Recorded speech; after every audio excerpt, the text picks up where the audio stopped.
মুহররমের 10 তারিখ শুক্রবার একটি আমল করলে মনের সকল আশা আল্লাহ তাআলা পূরণ করে দিবেন। মনে রাখবেন এই মুহররমের 10 তারিখ শুক্রবারে পড়েছে। মনে রাখবেন কিয়ামতও কিন্তু শুক্রবারে হবে এবং এই মুহররমের 10 তারিখে হওয়ার সম্ভাবনা আছে।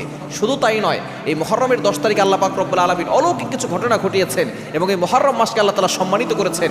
তার ভিতরে সবচেয়ে গুরুত্বপূর্ণ দিন সেটা হচ্ছে মুহররমের 10 তারিখ এবং এই 10 তারিখ পড়েছে এবার শুক্রবারে। সুতরাং এই দিনে আপনি রোজা রাখতে ভুল করবেন, অবশ্যই রোজা রাখবেন এবং একটি আমল করবেন। রোজা কেন রাখবেন? কারণ নবী সাল্লাল্লাহু আলাইহি ওয়াসাল্লাম জানিয়ে দিয়েছেন আফজালুস সিয়ামি বাদা রমাদান শাহরুল্লাহিল মুহররম।